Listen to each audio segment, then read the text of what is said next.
Call the regular council meeting of Monday, February the 24th to order. There is an agenda in front of you. Can I have a motion, please, to approve the agenda? Councilors Forrester and Councilors Randawa. Any additions? All in favor? Any opposed? It is carried. Uh, Opportunity for public comment. There's one member of the public in the room. Anybody want to come forward and speak to council on anything that's on the agenda? They're welcome to do so at this time. Nobody's running for the microphone, so I'll keep going.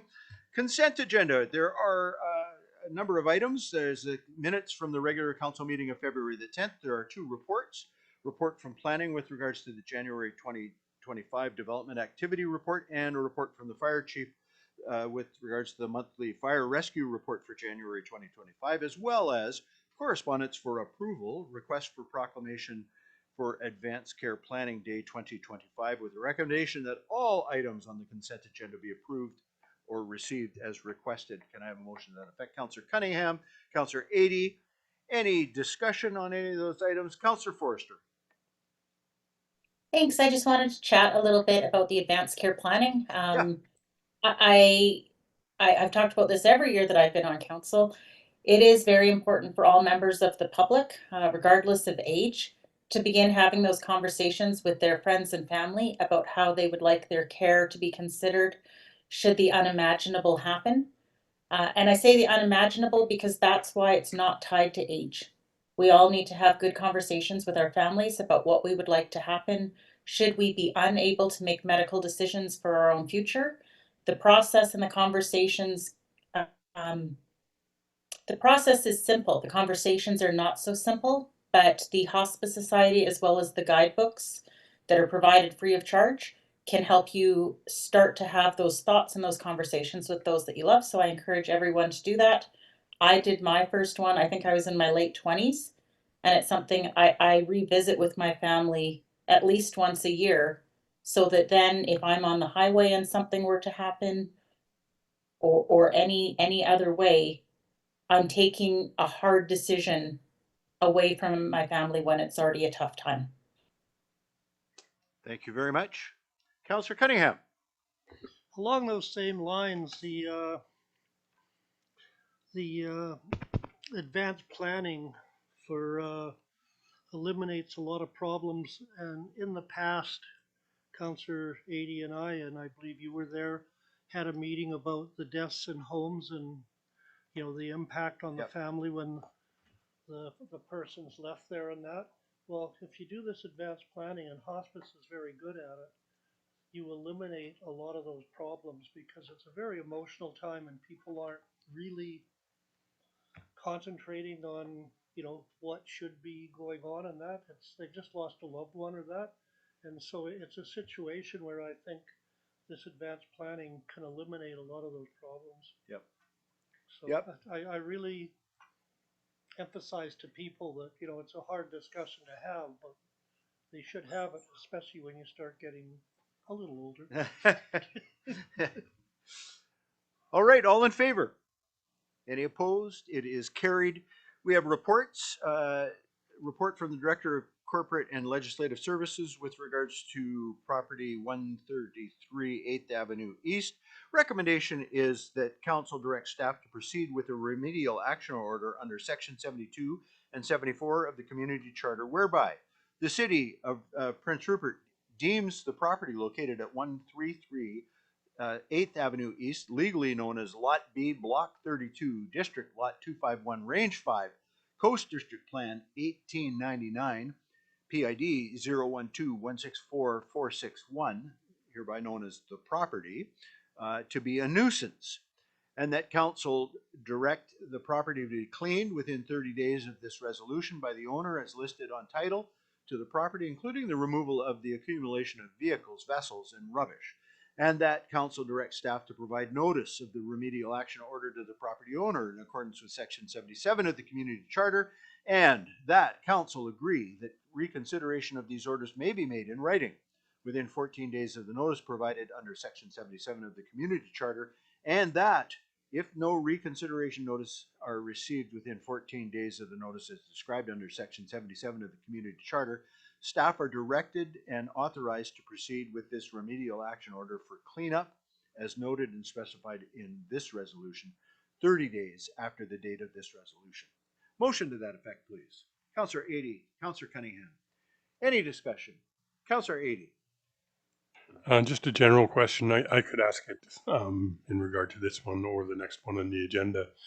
I'm just curious, since we've had a bit of a pause in these, and now these are the first ones we've seen in a month or two, but there were a slew of them before Christmas, and I'm just wondering, as a general question, how they have progressed, how many are done, how, what are some of the obstacles, just as an update. Perfect. Director Miller. Thank you, Mr. Mayor. More than happy to provide a more fulsome report at the next council meeting, but we do have some that are fully completed, some that are in the process, and I'd say about 65 to 70% completed, and then a few that are with legal. The more difficult remedial action orders do take a bit of time. Better to take some time in the beginning than go through litigation. So that's where we're at. Thank you. And just for clarity, I mean, I read through all that stuff, and it's necessary that I read it out, but just so that people understand really what we're saying is, the property owner will be notified that council's passing this remedial action order. They will have 14 days to respond in writing. And if they come before council, they can plead their case on why, extension should be given, or, they have an opportunity. That's what we refer to when we're talking about reconsideration. But if no reconsideration notices are received within that 14 days, then staff will be empowered to go ahead and take the action as recorded in this remedial action. Councillor Forster. Thank you, Mr. Mayor. Just for the value of the public, I know we mentioned that there's vehicles and you can see them in the picture. I'm just wondering if we need to give a clarification for anybody watching at home that it's not every single vehicle. Licensed vehicles are still fine. What's sort of the threshold for what we're asking? Director Miller.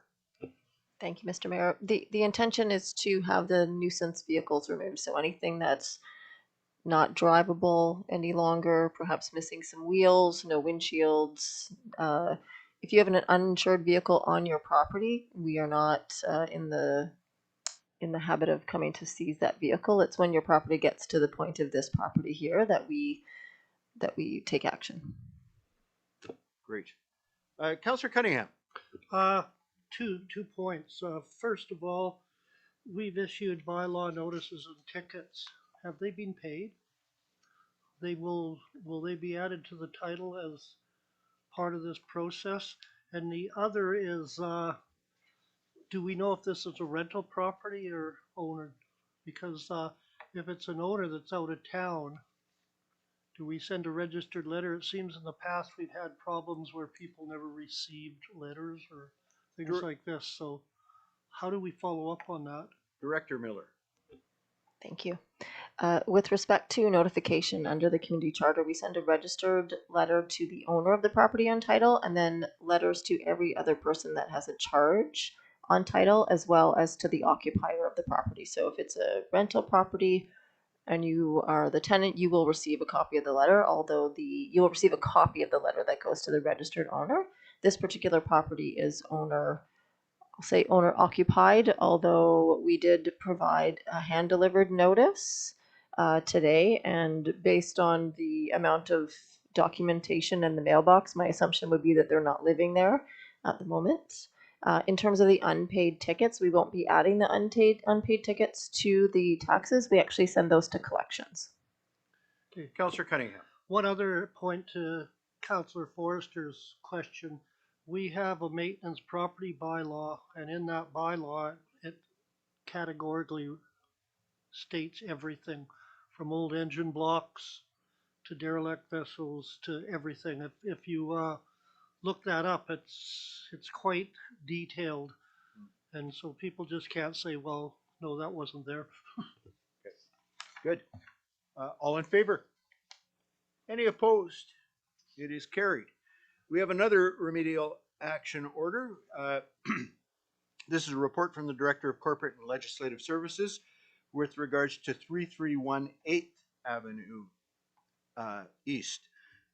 Recommendation is that council direct staff to proceed with a remedial action order under section 72, 73, and 74 of the community charter for the property located at 331 8th Avenue East, legally known as Lot 17 and 18, Block 25, Section 6, District Lot 251, Range 5, Coast District Plan 923, PID 014538857 and 014538865, hereby known as the property.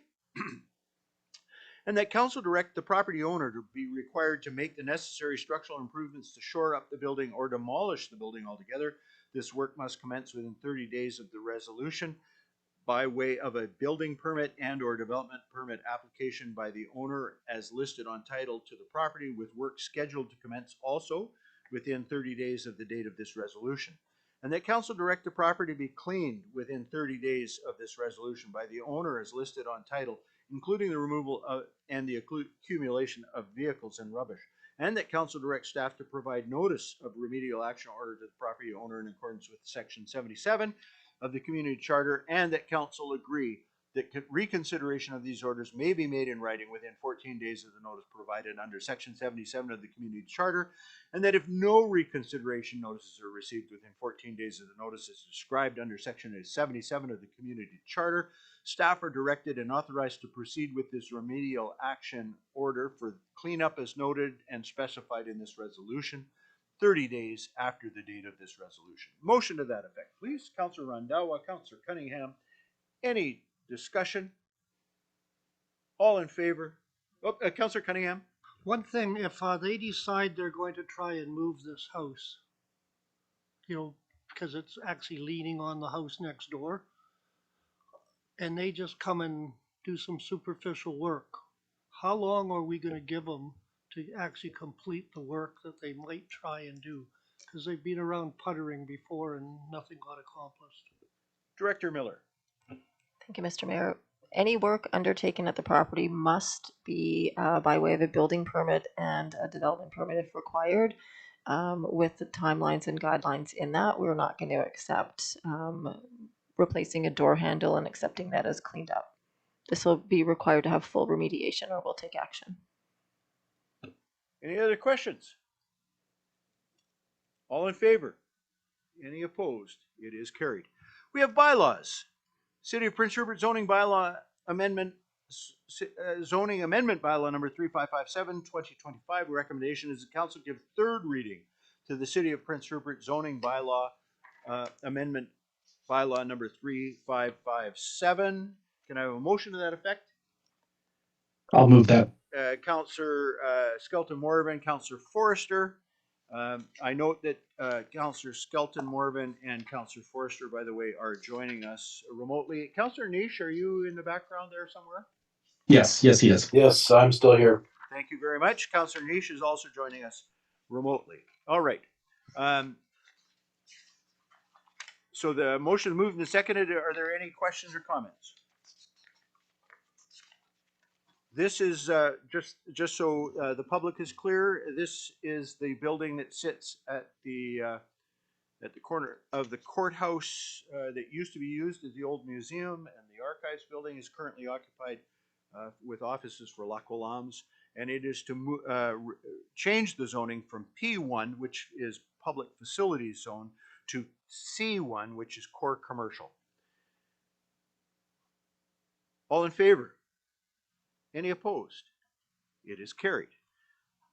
We have bylaw 7B. It is the City of Prince Rupert road closure bylaw number 3555, 2025. Recommendation is the council give third reading to the City of Prince Rupert road closure bylaw number 3555. A motion to that effect? Councillors Adey and Randhawa. Again, for the sake of the public, this is closing some lanes in and around, as will be the next one, in and around the new construction, enabling the construction of the new middle school. These are actually laneways that aren't, roadways that aren't even currently in use, but they're shown on the maps, and they need to be changed so that properties can be consolidated and allow for the building of the new school. We've got a motion. Any questions? Councillor Cunningham? No. All in favor? Any opposed? It is carried. And then similarly, we have City of Prince Rupert Road Closure Bylaw number 3556 with a recommendation that council give third reading to the City of Prince Rupert Road Closure Bylaw number 3556. Can I have a motion to that effect? Councillors Cunningham and I'll move it. was that Councillor Niche? Yeah. Well, we'll get you on there for that one. Councillor Niche, seconded. Any questions? All in favor? Any opposed? It's carried. We move to the council roundtable time. This is your time, council, to bring forward anything you want. Councillor Cunningham. Just a quick question to staff on 7th Avenue where the Longshoremen's Union building was built. It seems to be at a point now where I don't know why that road's still closed. There's nothing on the road now and it's still blocked off. Is there any timeline when that will be opened? DCM Pucci. Thank you, Mr. Mayor. We're actually working with the contractor right now, looking at sidewalk and curbing and things like that. So we don't have an exact timeline of when it's going to be open, but it will be open soon. Any other comments or questions from council? Hearing none. I'd entertain a motion to adjourn. Councillor Adie, Councillor Forrester, all in favor? Any opposed? It is carried. Meeting is adjourned.